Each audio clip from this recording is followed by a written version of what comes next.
President Ramaphosa launched the Atlantis Special Economic Zone for Green Technologies with lots of fanfare on the 6th of December of last year. He, in his speech, made it clear priority to community participation in the economic development that this region is going to benefit from through the SEZ. And it's part of the social contract he made with the Atlantis community that the relevance of this community structure, the Atlantis SEZ Community Stakeholder Network, that it really is the vehicle that is going to drive the community participation. So the process steps that were followed were widely communicated. I have no doubt many of you have seen this.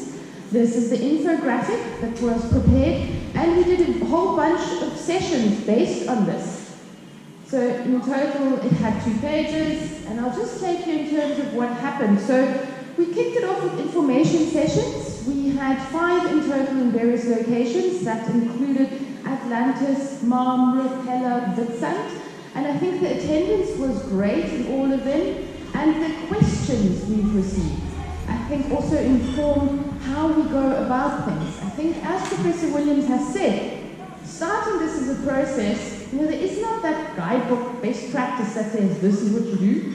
Yes, we've got the IEC as a guideline, but this is a community election. That's why it was also important to hear the voices during those information sessions and to have the meetings with the Oversight Committee and the Interim Working Committee continuously.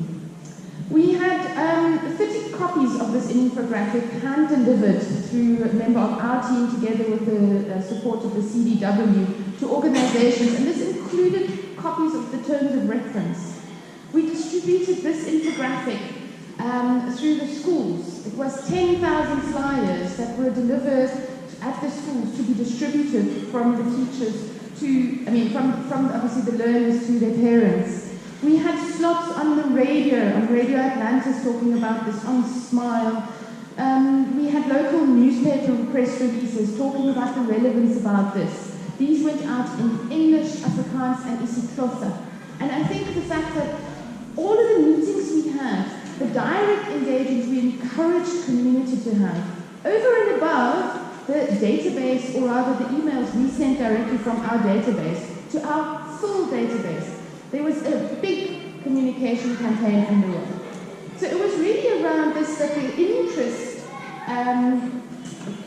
obviously in participation, grew, and we received various nominations to the process. In total, 42 organizations registered their intent with GreenCape to participate in this election. So the election closed, or rather the nomination date was the 30th of January, which took us straight into elections the next day. Okay. The election started on Thursday the 31st. We did the women and people with disabilities sector, the youth sector, as well as the education sector. Then we went to traditional council and cultural groups on the next day, as well as organized labor, and then in business in the afternoon. And ultimately, Saturday, the 2nd of February, we finished with the faith-based organizations and the civic organizations. The voting was concluded after each sector election, and this was done under the watchful eye of the Oversight Committee. So as I've already said, they have volunteered a lot of hours of their time to be part of this process, and they were there during election time, ensuring the ballot boxes were empty when we started, ensuring that there was no snarks or hookies or shenanigans happening during election, and that they then also signed off on everything as we did. So the verification process is really also one that the Oversight Committee took upon themselves, because this is where they needed to look at everything procedurally with that magnifying glass and say, can we really uphold this process at the end? Which, as I've already said, has taken us to today. Today, where we are here to make an announcement of who has been elected. And I just quickly want to speak around the principles around the participation. So the principles around participation are hinged around organizational citizenship. So that was also the reason why we couldn't have government structures or representatives sit on this. It's a community stakeholder network. So similarly, individual businesses could not contest the election, for their business. Same applies for organizations, and we really look for the representative stakeholder structure. And again, also political parties, unfortunately, they could not contest this election. That one's coming, it's in May. So it's really around who are the representative umbrella bodies that speak about, or not about, but for the majority of Atlantis people that can constitute this structure.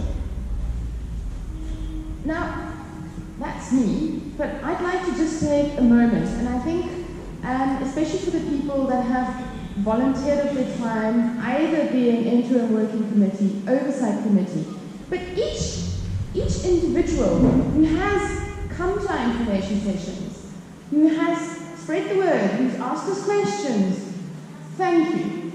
It's not a process we can do in a vacuum, and without your participation, we definitely would not be here. So from myself and all of the team, if I may, a heartfelt thank you.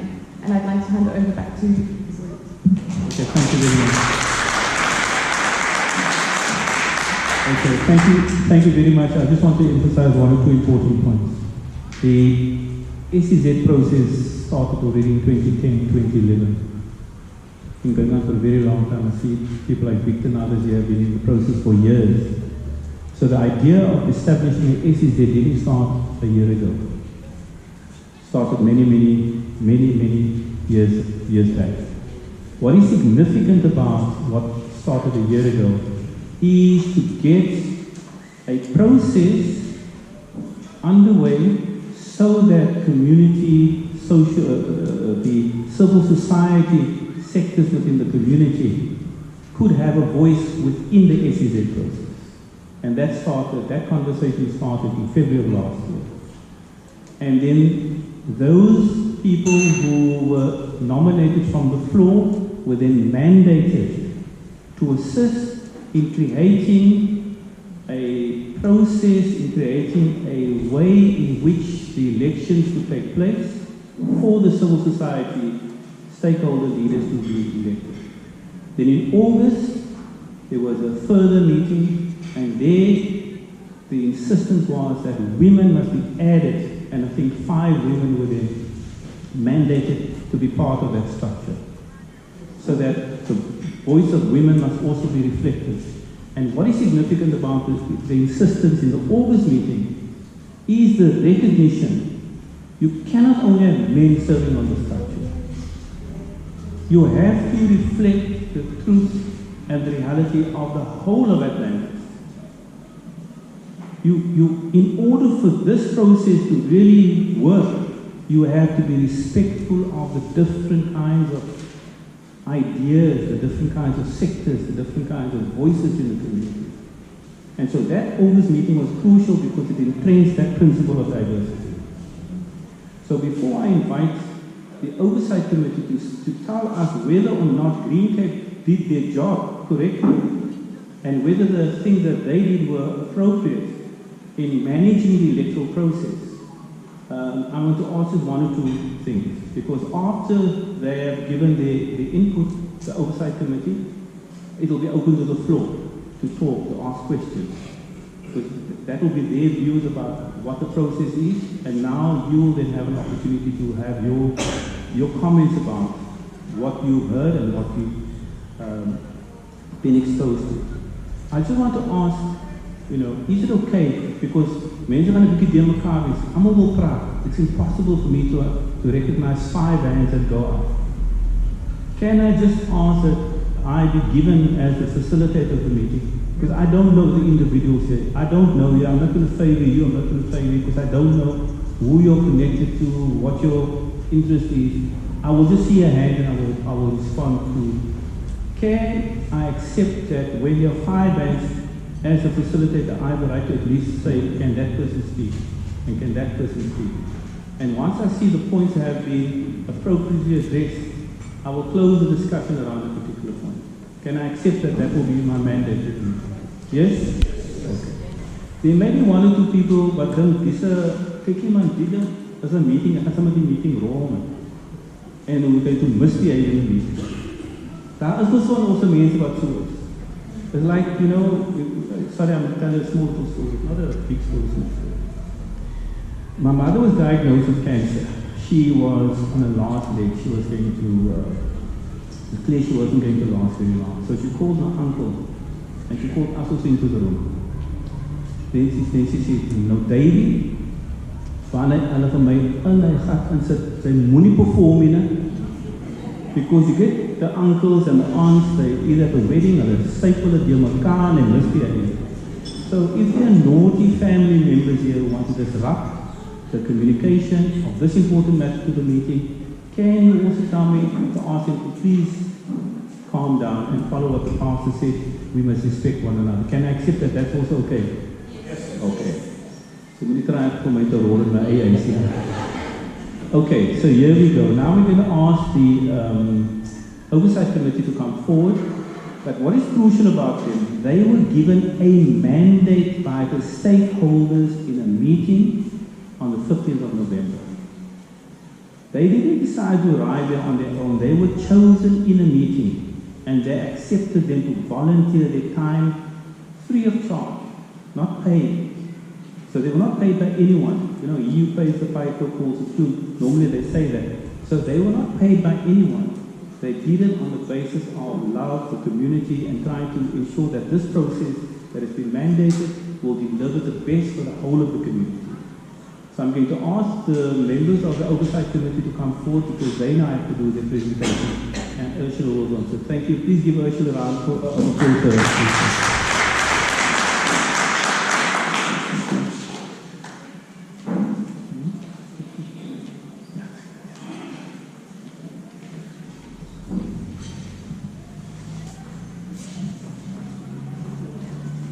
Good afternoon, everybody. It's a hot afternoon.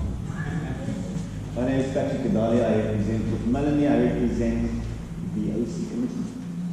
I listened to Prof. Brian on how we ended up doing this job, and I'm not sure whether it was a good idea at that stage, having gone through the process now, or whether I should have turned it down. But we are where we are. What we tried to do was bring a level of honesty and transparency to the process. This was a very difficult process. As a matter of fact, the complexities of this process even astounded us. And I think what Ursula alluded to right at the beginning was that this has never happened before. This is the first time that we've actually engaged with the process. So there's been a lot of learnings, and ideally, we want to get it right, 100%. I mean, that's the idea, right? The problem is, sometimes it doesn't. Sometimes there are inherent flaws within the process, and we've got to navigate through them. But if we can get close enough to the 100%, then that's good enough. You agree? So I think what I'm trying to say is that when I do this presentation, bear that in mind, that this is not the perfect solution, but it is a solution. It's taken us to a point where we do have an outcome. And irrespective, what we must understand is that the purpose driven through this process is to ensure the economic development and growth of this community. As elders in this community, our job is to plant the trees so that our children can bathe in the shade that we need. So bear that in mind as we move forward. So let me start off.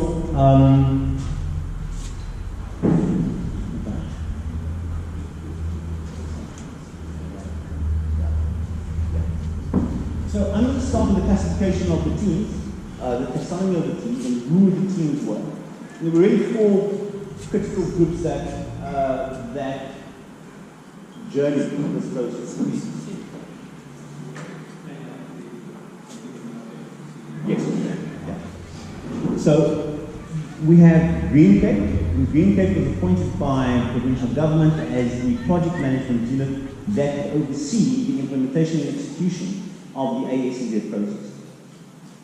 We have the interim committee, which is a representative body mandated and selected by the community that acts in the interest of the community. They were appointed through a formal process.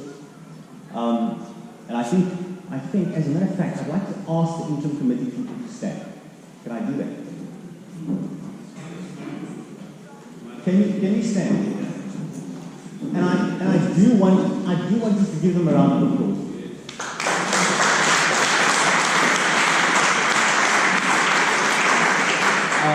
These people have put up the time, they've worked really hard, they've gone through battles, but they sustained the journey. They saw it through. So really well done to the IC. The Oversight Committee, that is the group again mandated by the community to ensure that there is a fair and transparent process and that the outcome serves the best interests of the community. So that was our job. And as a matter of fact, it was a very interesting job because it essentially the community gave that committee function a lot of power in order to ensure that we end up with an outcome and result that satisfies the needs of this community. And then, of course, facilitation and mediation, which was a very critical role in this process. And GreenCape appointed facilitators to facilitate this process. You're familiar with Professor Brian Williams and Marion January, they're in the room, and they were part of the facilitation team that took us through this process. We also have key stakeholders. So the ASEZ-CSN was largely about the community, but there are other interested key stakeholders that have the best interest to ensure that we get to the right outcome, that it's legitimate and that it's defensible. So there's different tiers of government that was involved. Nationally, provincially, local, Westgo, GreenCape, all government structures that participated in this process. Then you have the community itself, which is a critical stakeholder within this process, and that's why you're here today. And the third group, of course, is industry and investment.